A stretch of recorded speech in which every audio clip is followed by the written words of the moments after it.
Arro pessoal, bom dia. Aqui é o Amir Suryashanti trazendo a dica astrológica de hoje. Estamos aqui, eu e o Duque, passeando aqui pelas ruas de terra da Pedra Vermelha em Mariporã. Saímos no escuro, eu já filmei lá, né? A lua estava lindíssima, muito linda assim. Quando estava meio já clareando o dia, ainda é possível ver a lua, né? E aí ela fica muito bonita. Mas é uma pena, obviamente, que a foto do celular, o filme do celular, não fica nem com um milésimo assim da beleza que a gente vê com nossos próprios olhos. Então, se você não acordou cedo, não viu, né, a lua hoje pela manhã, vai estar lá no meu Instagram, você pode ter pelo menos uma pequena amostra do que foi essa beleza. Aliás, é muito interessante acordar cedo, né? Eu não sei se você acorda, se você acorda, me dá um toque aí. Quero saber quem são as pessoas que estão sintonizadas comigo aí logo pela manhã, porque de manhã assim é muito interessante, né? A maioria das pessoas ainda estão dormindo, o dia está muito tranquilo, o astral está muito tranquilo, e é um ótimo momento para você meditar, para você poder estudar, para você poder, enfim, se conectar, né, com o seu eu superior. Não é à toa que a Ayurveda recomenda, né, que as pessoas se levantem no Brahma Muhurta, que seria um horário um pouco antes aí do sol nascer. Então aí depende da época do ano, né, quando que o sol está nascendo. Então o Brahma Muhurta pode ser muito, muito de madrugada ou pode ser um pouco mais tarde, mas é sempre antes do sol nascer. Não lembro se é quantos minutos, não sei se é 45 minutos, é alguma coisa assim. Alguns minutos antes do sol nascer é considerado Brahma Muhurta. E você pode levantar nesse horário, fazer suas meditações, suas conexões, estudos, e com certeza vai receber uma energia muito forte do dia. Mas é aquela coisa, né? Nem todo mundo gosta de acordar cedo. Algumas pessoas acreditam que são noturnas, né? Que vivem mais à noite. Mas eu convido todo mundo, eu acho que assim, sim, né? Pelos estudos, existem pessoas que talvez se deem melhor, né? Dormindo mais tarde e acordando mais tarde. Mas nesse nosso mundo artificial, eu recomendaria todo mundo fazer o teste, né? Porque se você for para pensar, há poucos anos atrás, né? Não é tantos anos não, a gente não tinha aí a luz elétrica, a gente não tinha muito menos internet, Netflix, redes sociais. Então acho que seriam poucas as pessoas que realmente ficariam acordadas madrugada fora, né? Agora, obviamente, com o advento da luz elétrica, da rede social, de Netflix, de YouTube, então as pessoas realmente acordam, ficam à noite, começam a assistir uma série, começam a assistir um vídeo, começa a rolar pela rede social, aquela luz do celular vai enganando o cérebro dela, porque a glândula pineal acha que ainda é de dia, então ela não secreta ali a melatonina, o hormônio do sono, e quando ela vai ver, já é 1, 2 horas da manhã, ela ainda não dormiu. Aí obviamente ela vai ter que acordar tarde, mas muitas vezes ela não consegue nem acordar tão tarde para poder dar as horas de sono. E aí as pessoas vão gradativamente ficando cansadas, com o sistema imunológico fraco, justamente por não dormir direito, né? Então, o que eu convidaria todo mundo aí, faça pelo menos os 21 dias de teste, né? Uma semana seria bom, mas 21 dias melhor ainda, de você realmente se programar para ir dormir cedo, fazer uma higiene do sono e começar realmente a acordar cedo. Perceba como você se sinta, perceba o dia, né? Como é que o dia vai rolar, porque afinal o início do dia ele é muito importante para determinar a energia do dia como um todo. E aí depois você me fala como é que foi, se você gostou. Se não gostou, tudo bem, volte à sua rotina. Mas é um convite aí para todo mundo que talvez tenha interesse em acordar mais cedo. Então vamos lá, falando sobre a Lua hoje. A Lua continua em Escorpião pela manhã, lindíssima, como eu falei, já olhei ela no céu, agora o Sol vai começar a nascer. E não sei se vai dar tempo de eu filmar ou não, mas enfim, já estou sentindo a energia do Sol chegando.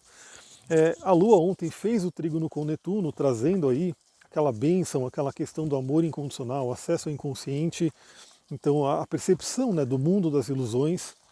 E hoje pela manhã ela faz um sextil com Plutão, ou seja, falou com Netuno, falou bem com Netuno e agora fala bem com Plutão. Outro planeta fortíssimo que está além das estruturas do ego e que ajuda a gente a evoluir, a nos transformar.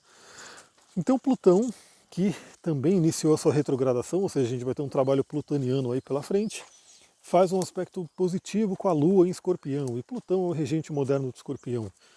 Então esse momento pode trazer uma grande força de regeneração, de, enfim, como eu falei, a nós seres humanos, né, assim como todos os seres aqui desse planeta, a gente está aí à mercê de muito sofrimento, né, não tem jeito. estamos aí, sei lá, na dualidade. Então, assim como tem coisa boa aqui, tem coisa também que traz muito sofrimento. Só que também temos a capacidade de nos regenerar desse sofrimento, com a participação, por exemplo, de Netuno ontem, falando sobre o amor incondicional, e de Plutão, trazendo essa capacidade realmente de renascimento, de perceber que mesmo aquilo que acontece que é tido como ruim para a gente, pode ser uma grande fonte de aprendizado. Então esse aspecto pela manhã é muito interessante, você poder se conectar com ele. Depois teremos também aí um aspecto de tensão, né, com o Júpiter. E logo em seguida, né, tá praticamente esses aspectos estão juntos aí. Aspecto de quadratura com Júpiter. Então é aquela coisa, né, que talvez possa exagerar as nossas emoções, porque a Lua já está em Escorpião, que já exacerba todo o emocional. Escorpião é um signo de intensidade. Faz um mau aspecto aí com Júpiter, que é aquele que aumenta tudo, que expande tudo. Pode ter aí uma certa tensão emocional. Lembrando que pode ser interessante, às vezes, você levar as emoções, né, aumentar elas, para poder se transformar como Plutão. E também a gente tem, né, principalmente como estamos falando de Escorpião e Aquário, estamos falando sobre dois signos fixos, né, uma quadratura, por isso que se forma essa quadratura. Um do elemento ar, que é a mente, e o outro do elemento água, que são as emoções, os sentimentos, esse lado mais emocional. Ambos são importantes, obviamente, mas eles geram conflito, né? Geralmente as pessoas hoje em dia têm muito conflito entre o pensar e o sentir. E a grande meta nossa é poder equalizar isso, é poder ter um equilíbrio entre o pensar e o sentir. Que os nossos sentimentos sejam aí harmônicos com nossos pensamentos e vice-versa. Então é um convite também, essa quadratura com Júpiter, para você analisar como é que estão os seus sentimentos. E lembre que, embora um retroalimente o outro, você pode ter mais domínio do seu pensamento. Se você fizer o treino, se você meditar, se você observar a mente, você pode ter mais domínio sobre a sua mente do que as emoções. E pela Kabbalah, né, segundo a tradição cabalística, o ideal é que a mente, né, domine, controle o coração, mas não controlar no sentido de bloquear ou de suprimir as emoções, mas sim de poder entender. Então, se você tiver uma mente treinada, você vai ter as emoções vão vir, raiva, medo, tristeza, todas elas vão vir porque faz parte de nós como seres humanos, seria o domínio do elemento água. Mas se você tiver um elemento ar bem treinado, esse elemento ar pode conseguir lidar com isso de uma forma muito melhor. Primeiramente, não deixando com que essa emoção tome conta e se exacerbe, né, e se multiplique, por exemplo, um medo. Né, então todo mundo tem medo, o medo faz parte, mas de repente, se esse medo começa a crescer, se multiplicar, a gente já sabe, se tornam fobias, né, pânico e assim por diante, que não vai ser legal. Né, todo mundo tem tristeza e faz parte a gente ficar triste. Mas uma pessoa que expande a tristeza, que deixa ela crescer e se multiplicar, vai acabar entrando numa depressão, num processo muito complicado. Então o elemento ar ele pode ajudar a gente a regular isso. E esse é o convite do Júpiter, né, ali em Aquário. E também, como a Lua vai entrar em seguida em Sagitário, e a gente tem essa sequência astrológica, né, que Escorpião fala sobre as profundezas, vai falar sobre intensidade, medos, a caverna. Sagitário é quando você passou pelas iniciações, quando você renasceu ali em Escorpião. Então isso é uma coisa muito interessante também. Se você observar, todas as ordens antigas, as ordens secretas, elas tinham ritos de morte e renascimento. Então a pessoa, para entrar na ordem, para passar de grau, enfim, ela tinha que fazer um ritual de morte e renascimento, que representa justamente isso, né? Partes de nós têm que morrer para que possam surgir outras partes novas. Então o escorpião representa, né, essa caverna, essa tumba, esse útero onde a gente morre e renasce. E quando a gente renasce, a gente sai ali em Sagitário com novos conhecimentos, com novas experiências, com novas filosofias. Isso é o que representa Sagitário, Júpiter e Casa 9, esse conhecimento superior. Então é muito interessante porque a gente passou, estamos aí na energia da lua cheia, estamos aí com essa lua fazendo aspectos fortes ainda hoje, né, estando em Escorpião, mas em seguida ela entra em Sagitário, trazendo essa luz do conhecimento, essa luz do conhecimento superior. E esse é o convite que eu faço para todo mundo. Busquem o conhecimento superior. Aliás, uma coisa muito interessante, né, que me veio ontem num atendimento, às vezes a gente tem coisas muito profundas mesmo, que a gente não tem nem noção, nem ideia de que elas estão nos afetando. Daí é o convite de Escorpião, de Plutão, né, de a gente entrar na casa 8, na caverna da casa 8 do nosso subconsciente, para poder olhar para essas coisas e poder conseguir, vamos dizer assim, ressignificar, entender e reconhecer. Porque, aliás, aquilo que você não reconhece, você não tem nem como trabalhar. Então isso é uma coisa muito interessante.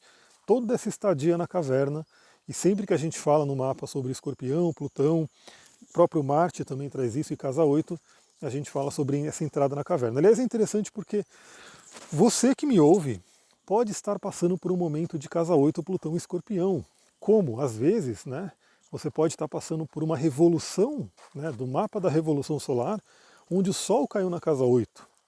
Ou seja, você está num ano para trabalhar essas sombras, para trabalhar esse conhecimento profundo. Ou o ascendente do ano da revolução solar está na casa 8. Ou você está com um trânsito importante na casa 8, como o trânsito de Júpiter e Saturno, que estão agora em Aquário. Então quem tem aí uma casa 8 em Aquário Peixes vai estar recebendo a visita desses dois. Então a gente tem aí, cada pessoa vai passar por esse arquétipo em momentos específicos da vida, e você pode estar passando nesse momento, não só pela Lua em Escorpião, que está agora para todo mundo, mas de uma forma mais personalizada no seu mapa. Como eu falei, aliás, seja através de revolução, como eu falei, o Sol, o ascendente na revolução, o próprio ascendente da revolução em Escorpião, ou com o Plutão ali no ascendente, né, tem várias coisas que a gente olha para poder identificar isso. A própria progressão, né, você pode estar com uma lua progredida na casa 8, uma lua progredida em Escorpião, uma lua progredida falando com Plutão. Então, assim, são muitas variantes que você tem que olhar para identificar na sua vida. E o importante é isso, quando você sabe que você está passando por esse momento de mergulho na alma, você identifica e fala, beleza, então é o momento de mergulhar, vou mergulhar. Sabendo que ele vai passar, porque muitas vezes esses momentos de casa 8, Escorpião e Plutão trazem dores, trazem um desconforto muito grande, mas você olhando para a astrologia você fala, isso vai passar, porque o trânsito vai passar, a progressão vai passar, se você, pela astrologia você até sabe o tempo, né? Você vê ali quanto tempo vai durar cada aspecto, e você sabe que depois do Escorpião vem o Sagitário, vem Júpiter, vem a casa 9, vem a sabedoria, vem o crescimento espiritual. E a gente vai experimentar isso hoje de uma forma, em uma microdose, né? Porque o aspecto da Lua é muito rápido, então ele traz aí pequenas doses, mas teremos isso hoje. Teremos a saída da Lua de Escorpião e ela vai entrar no signo do Sagitário, trazendo um ar diferente, né? Trazendo uma energia diferente, uma expansão, uma noção de otimismo e principalmente se você se conectar com a sabedoria, com o conhecimento superior, você vai se conectar com essa energia de Sagitário. É isso, galera. Eu vou ficando por aqui, vou terminar meu passeio com o Duque. Muita gratidão, Namastê, Harion.